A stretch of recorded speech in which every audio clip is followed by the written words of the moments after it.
I'm uncomfortable right now. What drove you to say that? I made $5,000 in like a week. I'm like, man, probably pay less taxes than your dad. I worked for that. Yep. You need to work for that. Hey guys, welcome back to the Winners Club podcast, where all we do is win. But when we don't and we lose, we learn, and that is a form of winning. Guys, I have a special guest today, and I want to let you guys know that we are recording right here in Las Vegas, Nevada. Nevada, let's and go. So if you guys see the beer in the video, we're just enjoying Vegas for what it is, and we're having fun. But I got a special guest here today, guys. We got my main man, Marc, here, and I met him over at the Ryan Pineda Content Day event, and, you know, we connected instantly. And the reason why I wanted him on the podcast, guys, is because him and I are in the same coaching. We're in Wealthy Creator, but we're in the enterprise. And in the enterprise, the ticket is $20,000.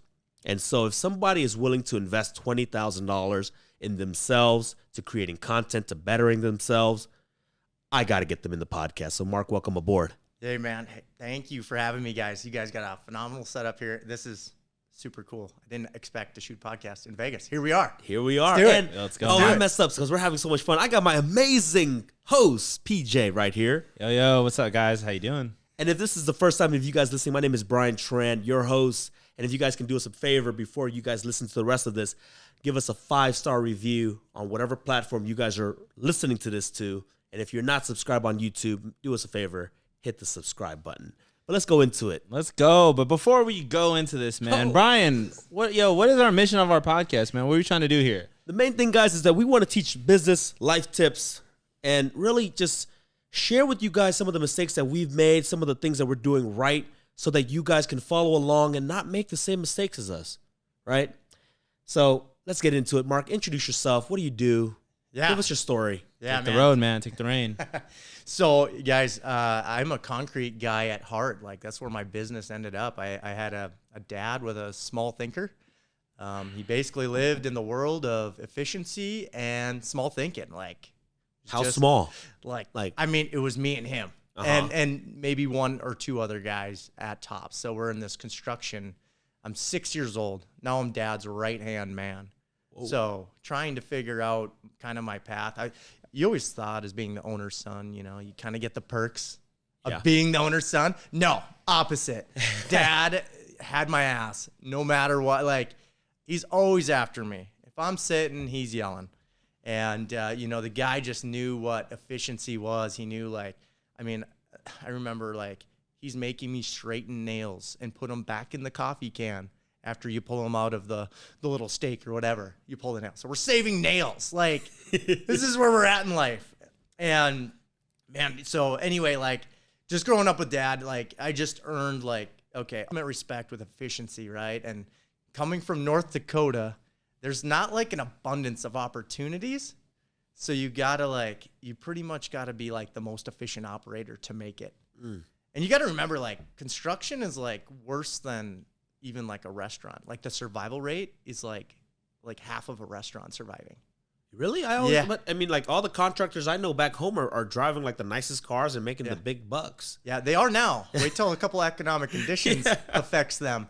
And it depends what market you're in, man. But, like, it's true. Like, it's a freaking grind because no one wants to overpay for anything. Right. They're willing to go with low bid. Like, that's how we're taught, you know? And my dad was so efficient, we could make low bid. So we survived that way. What's the competition out in North Dakota? Like, how many concrete guys are out there? Like, is it saturated? Yeah, you know, the space has gotten saturated. My dad would always tell me, you know, the money's in the mud. And so I took that mentality. You know, I just learned from him. And the space is a little crowded now. It is. There's different spaces that have opportunity and, like, weakening a little bit more. Yeah. But, like, man, the concrete space is a little crowded. So I had to adopt. You adopt or die, right? That's right. So basically growing up, I worked next to dad, learned everything about concrete. We did siding. We built garages. We started, you know, did any kind of remodeling work, anything to survive, because we went through all these market cycles and he was going to die, whatever. So I ended up make $1 an hour with dad starting out. Every year he gave me another $1 raise. So I was Nice. Yeah. So dad was like trying to prop me up. He's like, "You're made $54 this week as a 6-year-old kid. You should be super proud." And I'm like, You made it, son. yeah. And I was like, shit, when I saw that first check, I think it said $52. I'm like, Wait, whoa. sorry. I know your story, but was it a real check that was written out to your name? Like, Yeah, Marc Kuhn. I think like at that time, like the IRS can only go so far back. So it's like at that point he like wrote me off as materials. I don't know how he did that, but whatever. And it said Marc Kuhn, $52. I'm like, holy shit. Like I got $52 in whatever, 1994. That's a lot of money as a kid. Yeah. So I was like, I'm going shopping. I'm buying all the crap Dad would never buy me. Yeah. And so that kind of unlocked a potential from me, like, man, that's something I really wanted. So then next year he's like, I'll give you another $1 every year you come back. That's awesome. So let's fast forward today. Is Dad still in the concrete business, or did you take over? Yeah, so Dad and I ended up getting to college, and Dad's like, you don't want to pour concrete the last of your life, go to college, right? So it's like, okay, listen to Dad, because Dad's taught me everything so far. And so I basically fast forwarded through that. I made it through college. I butt heads with Dad. I'm not helping him anymore. I said, I'm going to go get a W-2 job. Just going to do it. Whoa. I'm going to just go grind for someone else. Well, it was an oil boom in North Dakota at that time in 08, 09. Okay. So a lot of people were there. And anyway, met my fiance or my girlfriend, Chelsea, and my wife now today. And we decided to buy a home. Because they were giving like $7,000 to buy a home back in the day. Like in 08, I don't know if you remember that, but like they give you like $7,000 because the market was just like dying for real estate. And so we bought a house. That same week I got like fired from that job. So we closed on the house. Now I don't have any job. Now it's like, whoa. So what did you do? Dude, I like had to reflect for a week. Like Ryan's story hit me today. Like, he had to, like I had a mortgage to pay. Yeah. And now I had no job, and I've never been not used to hitting a job. So it was like, okay, well, what do you do, man? You like, this is life or death to me, right? Like, I got to go find a job. So I ended up just going back to construction. I ended up like stalling a fart fit, like anything I could do to go make money. And I actually, my wife's dad today had a company, and one of his employees had to have some work done, remodeled his house. But I used his tools to do the job. That wasn't the long-term plan to be a contractor. I was like, I don't want to do this for the rest of my life. But man, I made like $10,000 from that job. Took me like a month and a half. I'm like, shit, you're on to something. So like, that's great, actually. Yeah, that's more than $50. I'll tell you that. Man. Right. So like you get little wins, and you start stacking up these wins, and it's like, I did another job, and I did a concrete job, and I didn't have a skid steer or anything. I made $5,000 in like a week. I'm like, man, I like this. Yeah. Like I work hard and this is during like the like 2008, 2009. People were actually still doing jobs during the recession. Yeah. So keep in mind, we're in the oil boom world. So North Dakota is a little sheltered when we're in recessionary type events. Like in recessions, crop prices go high, and so do the oil prices. So typically, like North Dakota booms. So like right now in this economic condition we're in, man, you're fine. North Dakota's doing great. We gotta go to North Dakota. Farmers are making hand over fist money. They're loving it. The oil's been a little shaky just because of COVID effects, but I mean, like, there's opportunity there when, when in a recession. So what happened next? You were making money. Yeah, I just started stacking up wins. So then I was like, boom, I'm gonna hire a guy. I'm gonna leverage my time a little bit and try to double my output. The next big step, dude. Yeah, and then now I got a guy responsible for, and then had him help me the first year. I think that's all I had. It was like one guy. I think I ended up firing him after a few months, but just learning he was cheap. I was always learned to take the cheap because the labor, and then just try to work the crap out of yourself. Yeah, dude, that doesn't pay. No. So like, I just was taking what Dad was learning. I had to pour more concrete, do more jobs, make more money, and so I was in this effect. I was getting these $5,000-$10,000 wins, right? But it wasn't enough after a while. Like I go $3 down the road, shit, I got to do a lot of stamp patios to hit $1 million. Like, this is $10,000 a whack. Well, you're in North Dakota, so North Dakota. I mean, $5,000-$10,000 that's a lot, right? Like it's not like California where rent's super expensive, right? No, all different. So let me ask you this: when was enough not enough? Because you were just trying to make it $10,000. I mean, probably when you got fired from your last job, you were like, "Oh my God, this is great." Yeah. So what changed? What was that defining moment where you just mentioned it. You wanted to make $1 million. What drove you to say that? Yeah. So when I just kept going, I kept doing more, and I kept on the path of burnout. Basically, I was do more, make more money, and so what hit me is me and some buddies went to an event down in Minneapolis, which is near us. Dude, I like had a full panic attack in the car, like the stress, just the levels of stress that I was seeing. Yeah.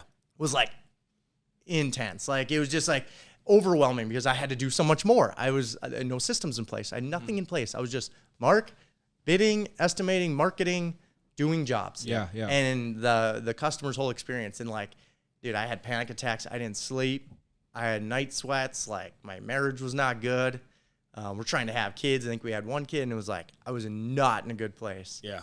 So like I knew at that point I had to do less. So like then in like 2017, like my knowledge started flipping. I'm like, okay, is other people really having, like, you didn't have all this content. Like it was probably out there. I just wasn't willing to reach out, and like none of it adapted to the situation I was in. Like this content helps everybody in their situation. So like I just realized I had to delegate. Like the only way I was going to do anymore was to delegate and get systems and people and process the whole, like, have a business. Yeah. I didn't have a business. So it was that stress that caused you to say, okay, how do I make more money but not have to work like crazy? Yeah. Well, I think that's really big, man. Like, I think that's an awesome story to share. Like, you know, and thank you for sharing that story. That, you know, it all came to the stress. You know, that's what pushed you to the next limit, right? Sometimes like the hardest times in our life bring out like the biggest rewards, right? Yeah. And, you know, Brian, you say it all the time, right? Like, you know, you're done trading time for money,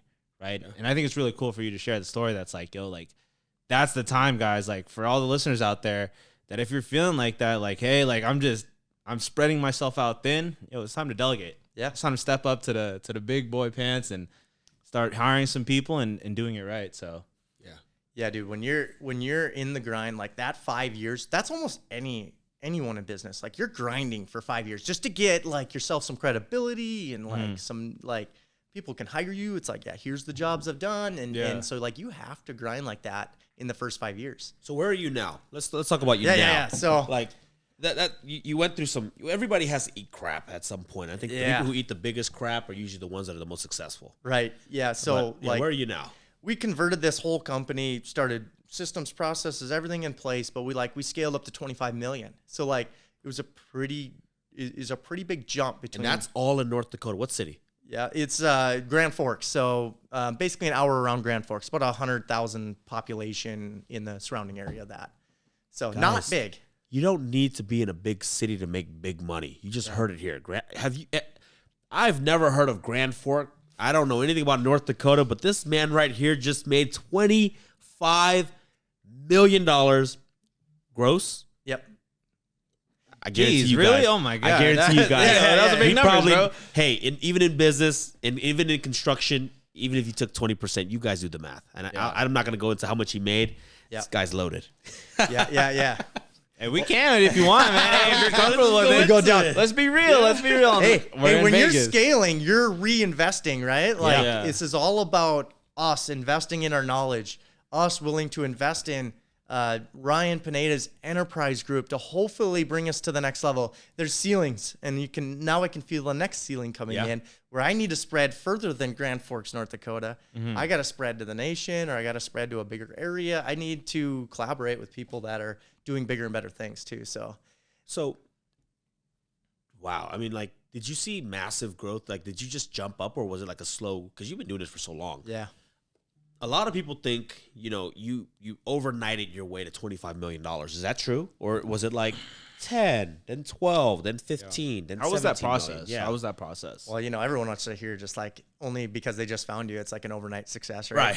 No, it's a freaking grind. Hormozy, I think, explains it the best on some of those, but like you have to be beat up, spit up, like as contractors, like Pace More we talking today, whatever, is like, dude, you get beat up all day, and then people are slow to pay. Then I'm financing projects. So when I in 2017, I was probably doing 4 or 5 million in revenue, you know? So it's like, is it a slow scale? Well, I don't know. I mean, I guess in 5 years, I stepped it up 5 million each year. Yeah. On that type of scale. But like, you have to gain more knowledge at every level. Like that, my knowledge in 2017 is what I needed to figure out how to get myself out of the operation at some point. Yeah. And then it exploded, right? Yeah. Like all that 5 years, it was just what Mark knew, the knowledge. Yeah. I didn't have the skills to build a company. I just didn't have a company at all. So And- today, let's break that down if you don't Yeah. mind. Like, I Yeah. want to know. I mean, to do 25 million, how many people do you employ? What is your role? Like, are you going out giving bids anymore? Yeah. Can you share a little bit more about that? Yeah. So my role as of, a couple of years ago, I'm basically purely a visionary. I follow a platform called EOS, the Entrepreneurial Operating System. A lot of companies are running that nowadays. But we jumped on board 2 years ago, completely pulled myself from any operations, a bid, estimating, doing the job, follow project management, none of it, right? Like I'm not doing, I delegated those positions and tracked them with numbers, basically, you know? Jeez. So like, that's the only way you can get out. Like you can't live in the operations. You're your own worst enemy. I'm learning it every day. I mean, I agree 100%. And the thing is that sometimes we just don't. We always struggle with like, can we do it better than everybody else? Yeah. Right. Yeah. So how many people run your company now to do 25 million? Yeah. So we're up to like 40 employees, probably up to 50, over 50 when we're seasonal because we got concrete guys. Oh. Yeah. So we're broken up a little bit. We have a concrete division. We have a general contracting division. And then we have real estate and then also property management. So I'm kind of vertically integrated with a couple extra companies, which I just added in the last couple of years. So, we'll probably have 50 plus employees, by the end of 23 is likely where we're going to be. And that's enough. You got to have some good processes in place. So to get to 50 million, do you think you need about double that? Or do you think now you have the right systems that where, let's say, an accountant could probably handle the whole thing, right? Yep. So what does that look like? Yeah. So Is it even your goal to get to right. Yeah. 50, $100 million in construction? Dude, for sure. Yeah? Like, you want to, yeah, absolutely. Who doesn't? I'm a goer. And to get there, you gotta figure out scale. So economies of scale, right? Like, so you're talking about, so now I'm at a $25 million level, but I think I have a company actually built out for about 50 million. Right. Or 40 million. So Like I don't need to add many people. Yeah, that's what I'm thinking. So I may not have made a lot on let's say we did 25 million because of I've had to grow during that. Cause as these companies grow, it costs money. Yeah. You're reinvesting really back in the business. Yeah. You're trying to like build it to the point where it's like, this thing is just like as efficient as possible. Yeah. Saving every single dime, making every single profit. It's funny because, when I tell people like our gross revenue, they're like, man, you must be loaded. I'm like, yeah, but the thing is, like, I think you and I were mavericks and we want to chase the next growth. And to get to that next level, you have to take all that money back and you have to put it in. So people are like, man, you must be loaded. I'm like, no, I'm paycheck to paycheck. Yeah. You know what I mean? Yeah. Like, Yeah, but I hey, choose to be paycheck to paycheck because I'm not happy with where we are. I won't be happy if I'm in the same spot next year. You're trying to get to the bigger end goal, right? Yeah, I think that's a huge lesson to like everybody else that's like listening. That it's like, hey, like you have to reinvest back, right? Like you can't be complacent with the goal. Like if you want something bigger, you gotta plan, you gotta put it back in and really try to build this thing from ground up. But that story is awesome, man. And I really want to ask you, we're talking big numbers here, man. Yeah. Your company's over here doing 25 million, and I just want to congratulate you. That's awesome. But let's bring it back for everybody to even somebody who's starting out, maybe like they're at 100,000, they're trying to make the million, right? What's your advice to somebody who's trying to go from like 0 to $1 million? And I have a second part question too. That's like, do you think the process from going to 4 million, like you said, to 25 million, do you think it's the same? And what's your thoughts on that?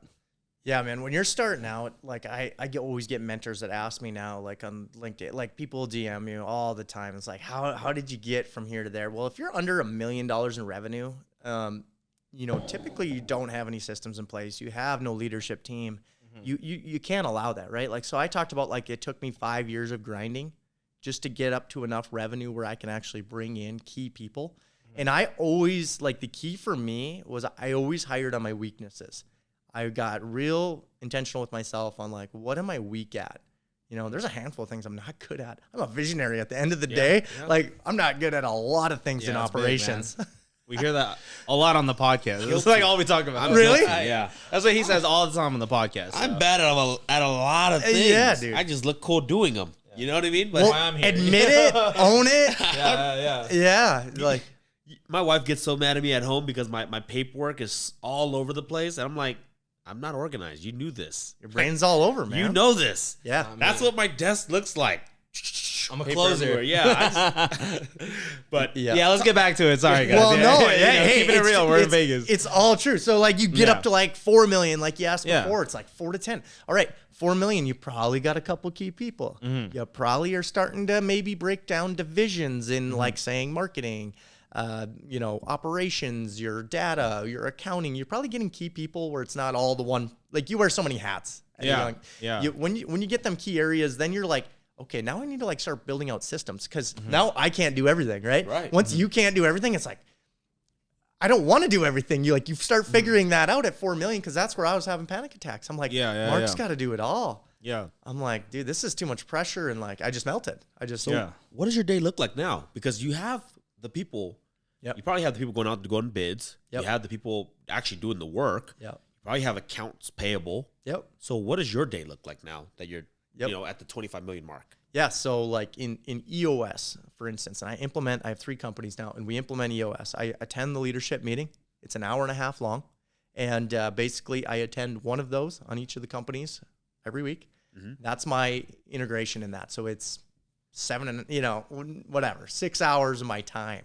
And then literally with operations, it's like now all it is I spend time with Jen in marketing Mondays and Fridays, literally all day. That's all we're thinking about, marketing and self-brand. Because now I can share my story. I've had so much opportunity networking.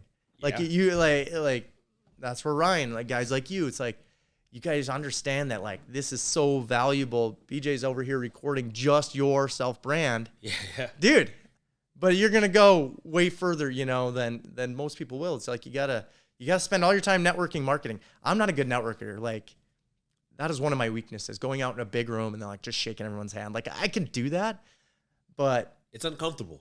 yes, I'm from North Dakota. You're from California. That my culture's not that way. We don't hit big groups of people because there's probably There's not none big anyway. groups of They don't people, yeah. exist.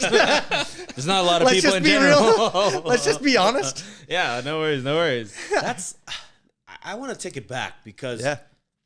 that what you said and from going from making $1, $2, $3 to now even just at one point celebrating the 5,000 to 10,000. What do you think makes you click? Like, why are you this way? Why are you wired this way to chase growth? I think, PJ's asked me before, but I want to know what makes you tick. Yeah, I think that You have enough. Yeah. People tell me I have enough. I'm like, but I want to hear why. What's your why? Why are you working and building? I mean, most people listening to this 25 million.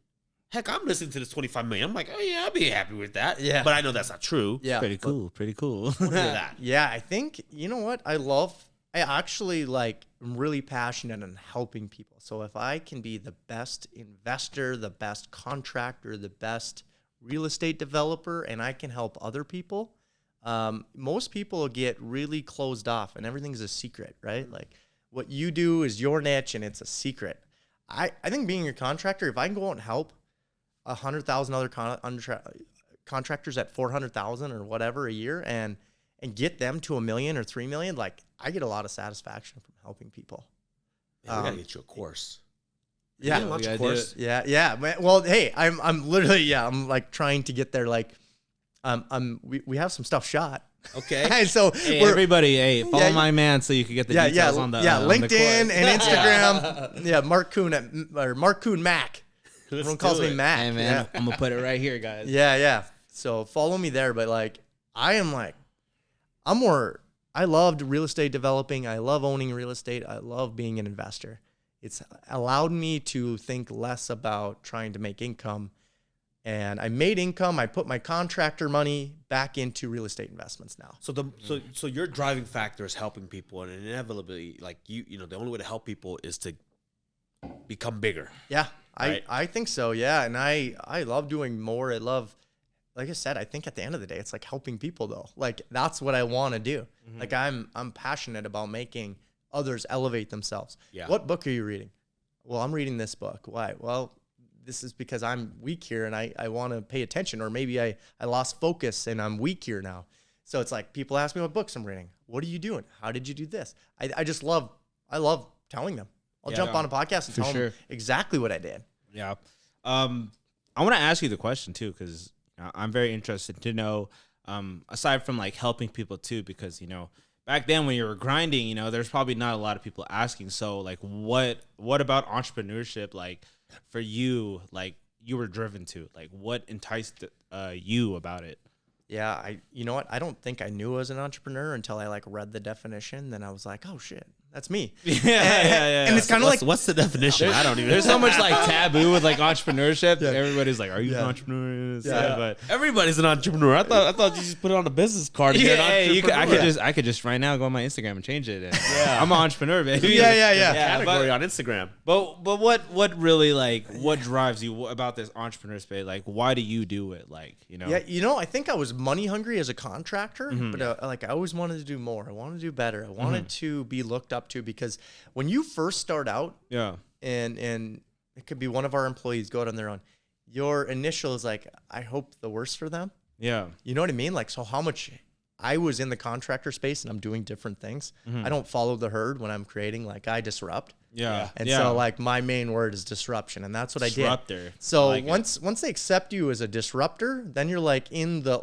good old boys club. Yeah. They accept because they're like, yeah, he's doing a lot to get in there. Yeah. And he broke through. Because to break through, dude, that's not easy, because you're hated on a lot. We're hated on now. Yeah, and we're still disrupting. Yeah. So it's like, still people don't want to hear our outcome, and that's fine. They motivate me. Yeah. Haters are pure motivation. It's just how you see them.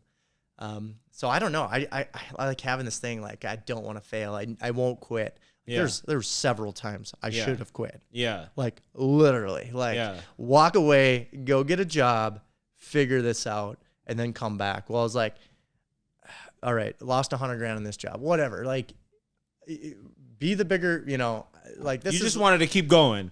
You're like, what else does Mark have? I forced it a little bit, and it's like, but I knew I could do it. That's kind of like the entrepreneurial gene, though, right? Like I think that's awesome, man. I think for a lot of people out there, the part where you said, you wanted to go prove it to people, right? Like you want it to be known, like, dude, that's completely fine, right? A lot of people maybe like look at that bad, but like there's nothing wrong with that. Like you're not trying to be harmed. Like, you want to be, and especially at the fact you want to help people. Yeah. There's nothing wrong with that. I think if anybody else feels like that, run with it. Yeah. Go do some big stuff, Winners never quit. We pivot. Yo. Yeah, I love you heard that. it here. I You love heard that. it here. It is. And it's like, you don't quit. We may not do that same mistake. We may not do that same thing. We're going to pivot. But we don't quit. Ever. Yeah. You do it quickly too. Like the more I've done in business, it's like pivot quickly. And we've all lost. Implement change. It's fine. 100,000 must be the thing. Like we all look. Like, I've lost 100,000. You sound like you lost 100,000. It's normal. Yeah. It happens. If you haven't lost $100,000, you're not an entrepreneur. Yeah, you keep grinding. Yeah, you're making it. And as soon as you lost 100,000, then you made it. Yeah. For sure. So I want to take it back, and I want to ask a question, man. So your story is amazing, and you were talking about how like there was a time where you just had to, part ways, right, and leave your dad, right? Yeah. I want to go deeper on that, and I really wanted to ask, like, what was it like leaving your dad and wanting to do your own thing? Because I feel like there's a lot of situations like that, right? There's people who are employed by certain people, and they feel tied to it, right? Because they feel like they owe them something, or like, this and that. But like for you, like, why did you feel so deeply like, I'm going to quit, like I'm going to leave? And what was that like? Well, I think that was a pivotal moment in your life, right? Yeah. Let's just say like, this is where I like integrate with all my employees today, but like he was shrinking, and I couldn't take over. My growth stopped. There was not any opportunity there. Yeah. So it's like he couldn't budget in his mind me the opportunity, so he closed everything off. Let's do less, and then I'm working 30 hours a week. It's like, this doesn't make any sense, Dad. Why are we doing this? Well, I'm making more money for him because I can't keep him busy because we don't have the jobs or whatever. It's like, but then he just closed off the opportunity. He started tightening up all his expenses, where pretty soon his overhead's zero, and now Mark's not even in the overhead. So it's like, and that's what I tell my employees today. It's like, I need to keep growing. He needs to keep growing because he needs to get the opportunities, the PJs, everyone involved in his company. Because if he can bring them new opportunities, that's going to bring you up. It's going to bring all my employees up. They're coming up with me. They're not, you know what I mean? Like, just drinking. I just said the same thing. I said, guys, I want you guys to, today I'm sponsoring everything. That's fine. But one day we're going to be on a boat together. We're going to be in a private jet together. Sponsored by me. Oh, by him. Let's go. And then the next time we'll fly in my private jet, or the next time we'll be on Brandon's boat. Oral race, me, Mark, and Brian. Yeah, North Dakota's a detour. You know that, right? More fun. Yeah, let's do it. More fun when you can actually go out and they don't need you to pay for everything, but we just out there. We're doing bigger things, and these are just toys. But imagine if we went out there and we say, look, I want to do this for charity. We're gonna go to Vietnam. We're gonna help the adoption place that I go to every year. I give usually about 10,000. It goes up. But imagine if you gave 10, then Brandon gave 10, then Jonathan gave 10. We're all changing the world together. Now we can do a bigger impact. Yeah. And if I were to just, for me to give 50,000 right now, it's, I could do it, but it's going to be like a little harder. Yeah. Right? I mean, but imagine if you get, that's what I like. Dude, I like that too. And I think it's awesome, man. And like, just kind of going back, like, that growth, right? You knew your growth. You knew that you wanted to grow a little bit faster, and there's nothing wrong with that. Yeah. And, I'm glad that, you guys are all good, and, you're out here making big deals. I don't know of him. Okay, I don't know either. Like, he put his dad out of business. Are you guys all good? Or? Yeah. So Dad and I are best friends today. Oh, I love it, man. I love it. Yeah. Put his dad out of business. I had to keep it in there for a minute in Yeah. this building, but yeah. Yeah. No, man, Dad's an inspiration for me. He taught me everything I knew about like grit and like grinding and like. He really did. When I was hearing that man. story, I was like, I already knew. I was like, dude, did he something right. planted it. Yeah. He planted it in you. Yeah. Maybe his vision was not matched up to yours, the potential, but hey, he primed you, and I know you're obviously grateful for that too. Yeah. But going back to your story, that's cool, right? Like, I think we had that conversation, right? And I think it's super important to be around people, or even maybe associate, especially like work. For me, I want to work with people that we all want to grow, right? Like my boss wants to grow, like they have good interests. And, I think that's super big to want to actually grow with your company, right? Like your leader wants to grow, your team, your employees wants to grow. And right, that's a really big thing. And is that something you guys look for? Like when you guys are like hiring for employees, that's something that you look at, or? Yeah, man. So like I'm a peer visionary now, right? Like I tell them where we're going. Or what I see that where we're headed. And I cast that on. I literally, like when we hire, I ask employees, like, what's your 5-year goal? Like, is it aligned with ours? Here's our core values. Can they match with ours? And like, I think today we learned like a new personality test index, the PI, which was interesting. So it's like when you have to have these employees buying in, otherwise if they're not bought into the vision, they're not growing with you, man. They're just a burden to your company now. So now you need to make the hard decision. Do I need to bring in new people? Employees, it's sad to say, but employees like long term is like 5 years, and they move on to a new opportunity because it was a bigger, better opportunity. Yeah. So like, it's definitely something when you hire, man. It's you. I ask their hobbies, I ask their 5-year vision. Yeah. Is it going to be with my company? And I try to match it up with our core values. That's literally my sauce, my secret sauce when hiring. I love that. What do you think about that, I mean, Brian? my main thing now is like I need to cast a big enough vision that you can see yourself in it. Yeah. If my vision is only to do, all right, let's say all I cared about was to maintain. That means that if you were hired today, PJ, you're gonna be where you are in 5 years because I'm just trying to maintain. But if you know where I'm trying to be, I want I'm gonna use toys because toys show. Go ahead. I think people resonate with that. Status, Just say the quote you said. I have a private jet. Go ahead. Imagine how much revenue I must be bringing in. Yeah. To where you can make 7-8 figures as well. Yeah. Great and content. then you'll be with me for a long time. Bro, better and content everybody for else, me. the rest of the crew will be like, 7-8 figures. But if I told you tomorrow all I wanted was a Mercedes C300, that's it, and I don't want to go. I'd be like, I'll do that more next than year. that. I don't want to buy any more rentals. I don't want to grow this company anymore. I just want you to make content so we can just document my life, and just next year will be the same thing. You're gonna be like, man, if he's only making, I don't know, that X, then that means he can only pay me this much at max. Definitely. So limited opportunity. and then that's why you're gonna leave. Yeah. And so my job is that we have to cast a big enough vision and actually execute it so that, dude, you're gonna be. This is more than we started off as my employee, but now you're now a friend, and then eventually I want to be a business partner, and we can just for sure keep going. Yeah, I think vision is super important. Like, I mean, this has been the greatest opportunity to be able to work with somebody that's like, yo, like, I want you to be a part of this. I want this. This is my vision, right? And I'm really like, all right, cool. PJ and the PJ, like, let's go, bro. You know, PJ the integrator. yeah. Integrator. So, I think that's super big, right? Like, I'm an employee, right? But now I'm looking at it like, yo, like, I don't want to be employed. I want to be partners. We're gonna start stuff. Well, and that's then, why I said let's when we take it start- off. If we run a course, you're gonna get a cut. We're gonna do everything. We're gonna do it all to where you're gonna make more than just your salary. Yeah, but what I'm saying is just like, you've sold that to me that I'm like, bro, I don't want the salary. Yeah. Like, I want to just like, let's grind together. Let's eat shit together. Like all that, and I think you sold that vision enough that I'm like, the fact that I'm willing to like, be like, no salary, like, that's pretty big. And I think that's powerful. And I think vision is really big for, anyone who's under you. For me, that's how I drive. So, well, you're believing what he's saying, right? You're believing his vision. You're willing to work for zero salary just because you know the potential. I know, right now, but like, I know that, but you're willing to cut the salary just in case he has a bad year. PJ, we're cutting your salary tomorrow. Hey man, I gotta go, bro. I gotta go down to the slots right now. Yeah, go downstairs. Yeah. Guys, I'm going to transition this because the next thing that kind of came up was that your dad instilled so much like wisdom, and I think he kind of taught you the value of a dollar. Yes. And you have kids today. I have kids, and so I want to ask you, because you're about like 5 or 6 years ahead of me because your kids are a little bit older.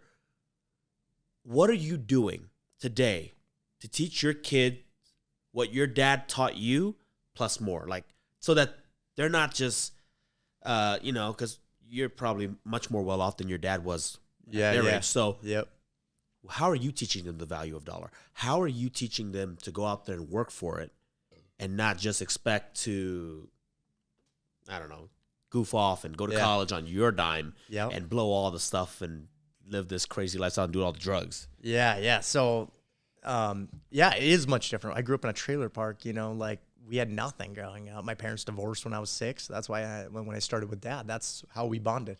But today with my kids, like, okay, now we got the big fancy house and like, you know what I mean? Like you give them all the lifestyle. You don't want them to be jerks or see anyone differently.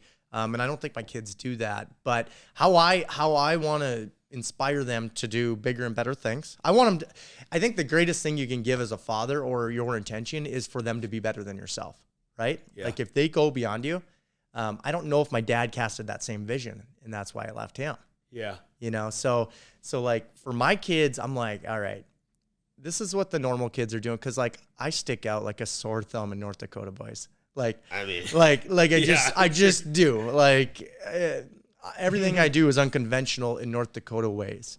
And so everyone's like, slowly, you'll do this and you gotta serve this guy. It's like, what? I'm just gonna do my own path. Yeah. I'm gonna disrupt a little bit more and grow a little quicker. So it's like, I do tell my kids, like, you guys, I just try to instill, like, not unfollow the herd. That's like my theme. So if I can unfollow the herd with their brain and what they're thinking about, like, don't just go to school, go to college and get a job. Like, I'm not going to pitch that theme. That's an old theme. Yeah. It's a retiring old theme. So it's like, and now it's like, okay, so I went out, I was like, I'm going to buy my kids an 8-plex. Actually, I didn't buy it for them. I used their money that their grandmas put in their college savings account because it was earning like 0.02%. Yeah. And I was like, you know what? Let's go buy an 8-plex. His dad's investing in multifamily. So it's like every grandmother that they had and mother probably shunned or like questioned what I was doing. Yeah. They're probably not. They won't in 10 years. I guarantee it. Well, I mean, I'm they not gonna should guarantee it. now, But it's North Dakota. yeah, they don't question me now because it's Yeah, like, come on. but like say you didn't know anything about investing and you did that. And it's like, I know that they're going to have, because I don't want to pay for their cell phone. I want them to pay for their cell phone. Yeah. I don't want to pay for their car or their insurance or any of the crap. My dad didn't pay for any of that. He made me earn the money. And then he's like, you buy yourself that stuff. Yeah. He literally, like, the guy co-signed a scooter when I was like 12 for my birthday. He co-signed it on the loan. Didn't buy me anything in the scooter, just literally co-signed the loan on a $4,000 scooter so I could get around and get to work. So it's like, thanks, Dad. Happy birthday, he said.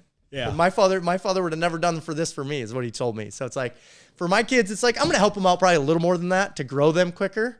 Yeah. But it's like super unnatural on how I'm going to do it. Like, it's just, like I said, I'm going to go back to the term unfollow the herd. It's like, we're going to invest your money in a rental. Yeah. I'm going to teach you what an NOI is. I'm going to teach you what expense ratios are. I'm going to teach you what vacancy means. I'm going to teach you how real estate works. And, their investing career, they're probably more knowledgeable than most adults in investing.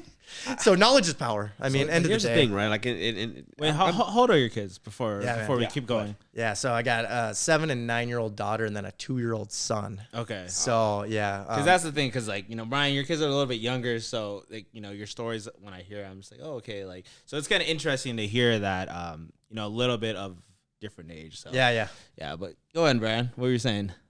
See, when I look back and people ask like why I do what I do and what makes me click is, and I don't disrespect money, is because I've carried toilets, I've changed toilets, I've cleaned. If you heard my last podcast, I've cleaned poop, I've cleaned everything because I ran an SRO and I had to do it. My kids, I feel like they need that, but I don't know. I could be wrong, right? Because that taught you like people have it hard. Yeah. So you need to humble yourself. Yep. But also you need to understand like I put in the time. So that's why I earned the right to do what I do. If they don't do that, I wonder if that's gonna like mess with them a little bit because they're I have nice stuff and I think so. I don't want them to think that's just normal. I think and so. I'm like, I need to send them to go do some dirty work. Yeah, send them to your rentals, bro. Clean it up. Oh man, it doesn't get any worse than that. I don't know. You think that matters? Well, like, let's think about today what we learned at the event we were at, right? Let's talk about let's do Pace, and let's talk about Ryan. Let's do it. Ryan. Shout out to Ryan Pineda though. Yeah, Ryan. Really Pineda, good course, guy, and a really good event too, though. Yeah. Yeah, And well, Pace did too. but Ryan realized, he's like, I'm not touching a toilet. I get it, but he did. I'm sure he did something. He did a form of it. Yeah. I don't know. He flipped homes in a different world though. Like Pace was like hands on. Yeah. He's the contractor. He grew up a little more like I did. Then he realized it's like, dude, why am I doing these low level jobs? They're not paying high enough. So I don't know that your kids need to, but they need to understand. Yeah. They need to understand why they're not doing it Yeah. or why they shouldn't be doing it, because you want to leverage your skills. Knowledge is power. Their skill set is high enough. They'll be like, no, I don't do that type of work. No different than Brian. I'm sending everything to my EA. It's not worth I my don't do time it anymore, it's but, not you worth know. my time. Yeah. But I mean, like, I think you teach your kids that. That's just as valuable in my opinion. I mean, like, do they got to mow the lawn and paint the, like, that's kind of what I bought the Aplex for the kids. Like yeah. Let's figure out how to paint it. Actually, they found a painter. Yeah, I mean, I think if you could make it fun in a fun way for kids at the moment, like, dude, they'll learn, they'll run around a freaking eightplex. I'm like, dude, they love the cash. Exactly. Like, my kids are money hungry. I'll bring up something because is that good? Or? I was listening to Patrick Bet-David, and he just sold his yeah. company for, I don't know, 200, 400 million, something like that. It's ridiculous. And they said, Pat, are you going to take it easy? And he goes, what the hell are you talking about? I have to keep going because it's not fair for my youngest son or daughter. I think it's a daughter. I don't know. I'm butchering this part. But he goes, because the oldest kids, they saw me busting my balls, working hard. Yeah. The second kid did. The third kid did as well. Yeah, the I get third that. kid, if I retire, I'm doing a disservice to that kid, right? And so I have to show them that I'm grinding. Yeah. now his grind is different. I mean, now he's in meetings and all that stuff. So you're right. Maybe they don't have to change toilets and stuff like that, but we have to show them, like, you see that car? You see that Bentley that we drive? The whatever? Like, I worked for that. Yep. You need to work for that. Yep. And so now it's like I'm teetering. And my kids are too young. I'm sure they'll work hard. But how old are your kids? I hope I have a little 4 and almost 2.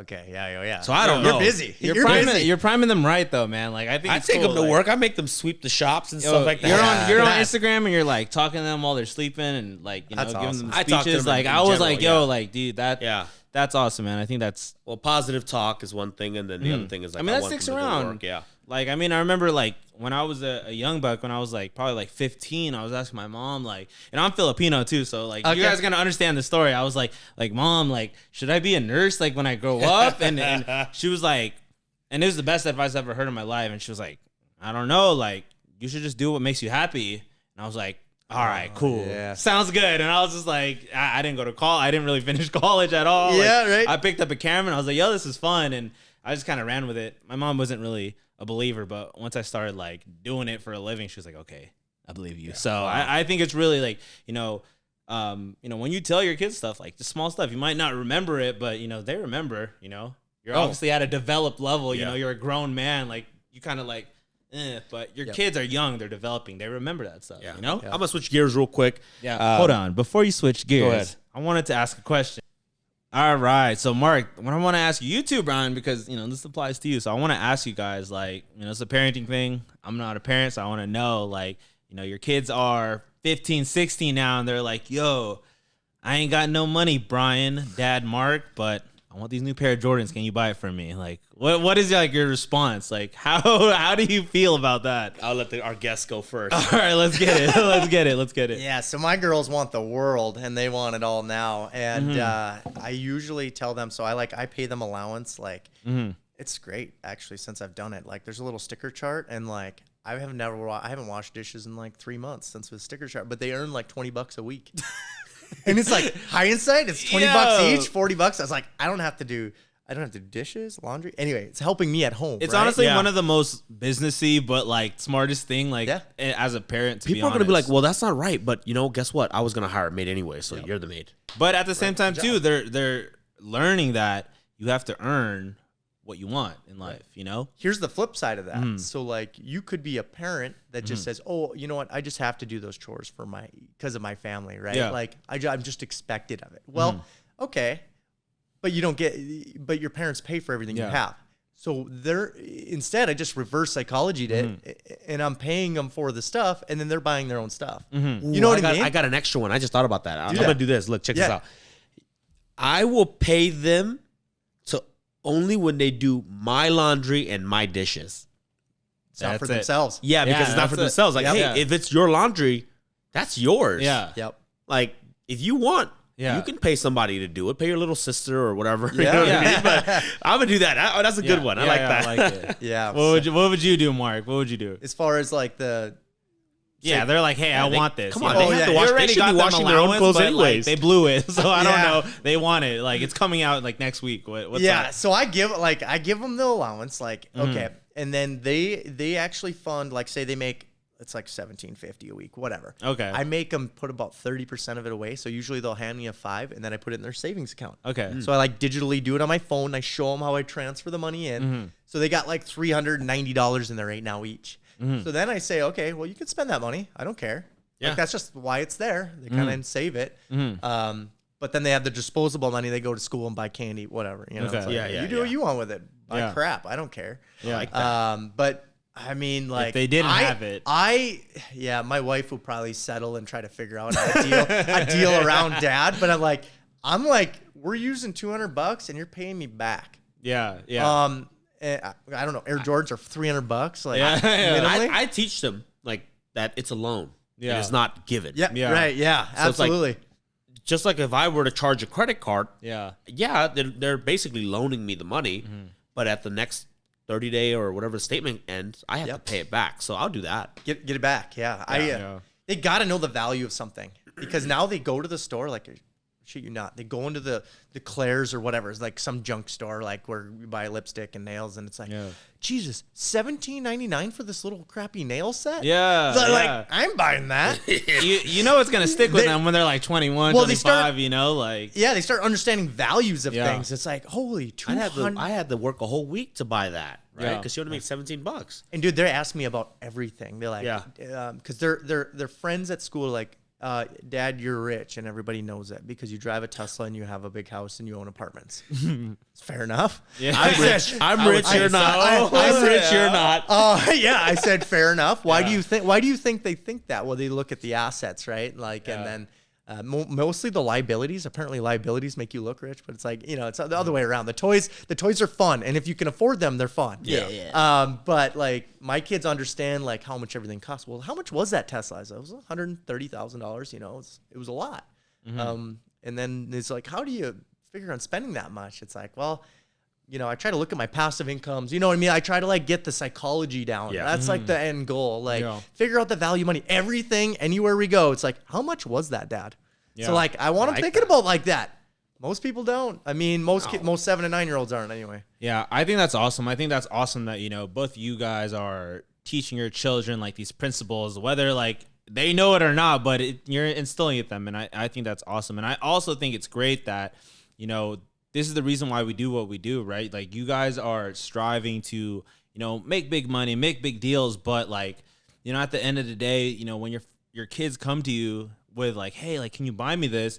You're still able to be like, you have to earn it, you know, opposed to like the other story. It's like, you know, it's like, hey, can I buy it? And it's like, no. And they just get the no, right? They don't get the option, right? And like, you guys have the luxury because you've put in the time, you've worked hard, you know, to be where you're at, right? But you still give your kids like the discipline that they need. And I think that's awesome. So I just want to, you know, congratulate you on that, guys. This is a basic principle. And I think for those of you guys listening out there, like, actually, I'll take that back. In today's world, you could probably make a lot of money without this principle. But if you want to keep that money, you need to understand the value of a dollar. And then you can't just go spending and blowing. We're in Vegas right now, guys. I can go out there and probably blow $100,000 like in 10 minutes if I wanted to. Yeah, absolutely.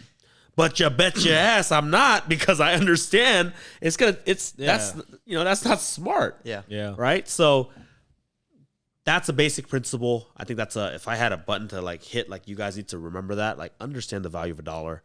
That if you're still working and trading time for money, like his daughters are making $17 a week, and if they wanted to buy $200 pairs of Jordans, that they have to work, what is that, like 9 weeks, 8 weeks just to pay for that, 2 months? How does that make sense? Yeah. So that's to bang off that, that, you know, we talk about like when I had panic attacks and like when I was starting out, like what changed. It's like, I remember watching something on Grant Cardone and whatever, and he's like, you know, it's not about what the money you make, it's about the money you keep. Maybe that's a different saying, but kind of the same. It was like, figure out what the wealthy are doing. Yep. And freaking do that. Because I was just a contractor, just kept rolling in more money. I was just paying more taxes. Yeah. It was just like a hamster wheel. Yeah. It wasn't covering more. And so it's about the money you keep, man. That is like power. And if you don't understand that, there's a ton of content about how to keep money, invest it, be smart. Don't pay a ton in taxes. You shouldn't, especially when you're growing. Yeah. Especially if you're smart, savvy real estate investor. Yeah. You don't need to. Like, you could still make a lot of money. I could still look rich to the public, but I'd probably pay less taxes than your dad. Yeah. Depreciation, guys. Depreciation. We'll go into that. We can go into a whole podcast. Yeah. I really like that. You know, like, to all, you know, hey, to all listeners, whether you're a parent trying to teach your kids, you're a aspiring entrepreneur, you're just a young buck out there, understand the value of a dollar. You know, really try to step away from keeping up with the Joneses, and just stay in your lane and understand the meaning of it. It's going to go a long way, and especially learn how to keep the money, guys, because at the end of the day, it's not about how much you make, it's about how much you keep, and then how much you can invest, and then how much your investment pays you, and then you can go buy the toys. Exactly. Let's go. So I want to kind of ask one last question, and we'll wrap this up. But you're doing a lot. How do you balance everything? What does balance look like to you between the family, the kids, the business, and obviously your personal time? Are you unbalanced? Or are you? Yeah, I was unbalanced. Right. You have to figure out I don't work weekends, man. I'm off at 5. We're kind of similar in style. I try to if I'm going to start a company, you're going to be in operations a little bit. Yep. You and I will be, as we're making systems, but like get out of them as fast as possible. We're not as helpful in a business. Let's cast the business. Let's get it operating. But like I'm with my kids all the time. I don't work weekends really. Yeah. Will I take phone calls all weekend? Will I have to answer emails at night? Yeah, we own businesses, man. Like that's part of it. I don't know that like it's a perfect balance, but I work normal times. I'm not overworking. I'm, when people need things, I respond back to them in a timely manner, and then but is there a perfect balance? Like I don't just go home at 5 and like, oh, screw the world, I'll be there Monday or something. It's not like that, man. You own a business all the time. So like work-life balance is not my best term I use. I'm always working, but I shut it off and I try to be like a 10, with my kids, like I try to give them all my attention and try to like give it to them, because like you could still work 8 to 5 and still be a crappy dad. Yeah. Oh yeah. Go home drunk and and all that stuff. Yeah, of course. Yeah. You throw the kids an iPad and throw them in a corner. Like you won't even see them all night. So it's like, you still want to be a good dad. You still want to be around them. You still want to do activities with them. Like my kids like playing cards and stuff. I think at the end of the day, it's still quality over quantity. Yeah. Like, I mean, you can spend 5 hours with your kids, but if they're all on the iPad and you're on the phone, it's like whatever. But if you spend 1 hour, 2 hours at the zoo, and then maybe 3 hours of them on the iPad and you working, that's quality time. Right. I think you got to track what time you're spending and doing it. Like you might only be working 8 to 5, but then like, why are you not spending more time with your kids? And like, I try to get 2-3 hours with my kids every night. Mm-hmm. That's plenty. They're sick of me by then, and I'm sick of them by then. So it's like, all right, we're ready for bed. But yeah, those guys, they're a blessing. We all hope as fathers for our kids to be better than us. Like that is my ultimate goal. Yeah. And I think, like that's the ultimate gift we can give. Yeah. Ultimately, when people think of balance, I think they think of like, okay, if you look at a 3-column, 33%, 33%, 33%, that's balance. Mm-hmm. But I think it's so much deeper than that, that it's not, it's that the form, if you were to base it on that formula, it just wouldn't make sense, right? It's quality, not quantity. And therefore, if you spend quality time, you can get a lot more done, just like with work. Yep. I don't need to work 8 hours. I don't work 8 hours a day sometimes. I'm going to be honest with you guys. I probably work 3 to 4 sometimes, and some days I might work 8 hours. But it's about, what am I doing in that 3 to 4 hours? Mm-hmm. What am I doing with my kids? What am I doing at work? So it's different. Yeah. It's I think the balance you get back too, like if Brian and I want to run to Miami for 2 weeks and it's like, tag the family along, we'll run to VRBO. Can we do that? Yeah. Yeah. Right. Yeah. Absolutely we can. You might have to pack PJ so we could shoot some content. You know what I mean? Like that. Man, I just that's learned. balance. Yeah. Like your kids are gonna love you. Like we don't need to be here to make every decision. Yeah. Sure. Yeah. No, that's awesome. I want to ask though, like, what is your thoughts on the reason for overworking, right? Like prioritizing the working side of the balance, like too much, like working 8 and then work until midnight, because I don't know if you guys experienced that, if you guys done that, but I feel like as a newcomer in the thing, it's really easy to get caught up in like overworking, right? Yeah. Like what is your thought on like that? Yeah, so overworking, so now we're like in the content space, right? Like now it's like another wall. Yeah. And like it's a new business. And now it's like I can respond to DMs all night. Exactly, right? I could. Exactly. That's what I mean. I use a tool called basically block scheduling. Okay. I spend an hour doing this. I try to keep out all the fluff. So all the I don't check my emails every 8 minutes. I don't check my DMs every 8 minutes. I block 15 minutes if I'm more into bed, but like if I'm on my phone all night, I'm not spending it with my wife, or like you're laying in bed next to her, it's like everyone's on their phone all night, and then like when that thing goes off and then everyone's sleeping. I'm a little guilty of that. Hey, there you go. There you go. Brian's wife can appreciate this then. Yeah. So listen to the podcast, block so your we're all time good. off. Shut the phones off at 9. Talk to each other, whatever it is, right? Yeah. Like I get up early, but like block your time. Try not to. I think if people are working that long, they're just not efficient with their time. Yeah. See, so that was like the thing that I was trying to hear. I wasn't sure, like, because it's just like, could it be work? You could make more money, but like, you could probably just pull back, be more efficient, and then still have time to do what you please, spend time with your family and things like that. So I think that's really key. You know, like, are you working efficiently, or are you just working like a madman, like just running around, like not doing nothing? You know, if you don't have kids and you don't have a girlfriend, and you're listening to this, work all you want. It doesn't matter. Like, and that's what makes you happy. Do it.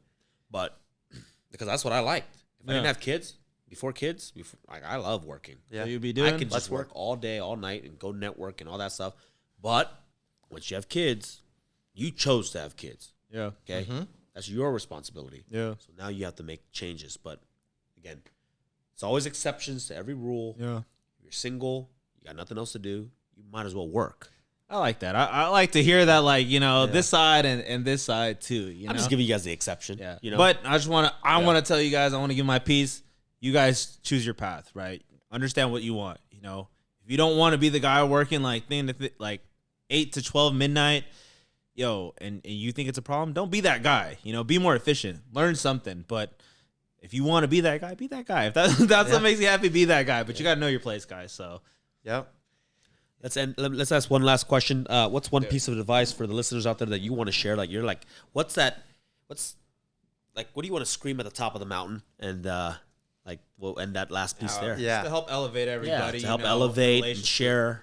Yeah, so like the biggest thing that I always tell, like, I'm gonna scream, unfollow the herd, right? Like, don't follow the common pathways that are comfortable. Yeah. Put yourself in the uncomfortable positions, whether you like it or don't. I'm uncomfortable right now. It's not that, but we're growing each other, right? Not that uncomfortable, I hope. I hope the podcast is good enough. Yeah, the Modelo's good. But I mean, like, yeah, for sure. You know what I'm getting at. Like, put yourself in a comfortable situation. I'm from North Dakota, so that's why I'm Dakota. But put yourself in uncomfortable situations and then keep after it. Like, don't live the comfortable path of it's got to be school, it's got to be college, it's got to go get a job, climb the corporate ladder. Go drink fucking at the weekend. Yeah. Well, network with guys that have done big things and be willing to take some calculated risks. Yeah. And you have to, like, as entrepreneurs, we take some risks. Yeah. This doesn't all work out all the time fluffy like we're talking about. Dude, there's some, you're losing 100,000. Like, you just got to get used to that. Learn from your mistakes, but unfollow the herd. Just don't, it's fine to disrupt. Yeah. Just go on your own path. Don't worry about what everyone else is doing. I hope you guys heard that. Yo, replay this last portion. Don't follow the herd. You're not cows. Yeah. Yo, create your own path, guys. Let's go. Yeah. Mark, let's go. Mark, how do people find you, man? Like what's your Instagram, or where are you? YouTube? Where are you at? Yeah. So I'm on all the platforms. You can follow me. I'm most active on LinkedIn. So Marc Kuhn, Mac, M-A-K. And follow me on there. Follow me on Instagram. Follow me on YouTube. I'm on all the platforms. You can find me. And that's Mark with a M-A-R-C. Yeah, we'll be sure to include all the links on Spotify, YouTube, wherever you guys find this. Don't worry, guys. We got you on that. Subscribe to my newsletter on LinkedIn. That's called Unfollow the Herd. Believe it or not. Yeah, so awesome. I want you to follow that. That's going to help you provide content on your path, on not following the path. Awesome. I love it. One last question, Mark. What you doing this next year, 2023? What's the big goals for you? Yeah, man. So, we're vertically integrated with construction, investing in the properties, and then property management and real estate development. So what I'm trying to develop at least 200 units, acquire 200 units, multifamily, B or A class. And then I'm also trying to build about 50,000 square feet of luxury storage. Yeah. So that's one of my goals at the end of the year. Big goals, but I know you better crush it. We're going to bring him back on the podcast next year, and we're going to be in this luxury storage. We're going to check it. What'd you do? Did you do it? Yeah. Keep me accountable. I love that. All right, guys. So thanks so much for listening, guys. Again, if you guys like what you're hearing, leave a 5-star review on Spotify or Apple Podcasts, and we'll catch you guys at the next one. Awesome. Yeah, and give Mark a follow. And if you really did love this podcast, share it with some friends, bring some value to them, and hey, let's win together, guys. Let's go. Peace out, guys. Bye. Peace.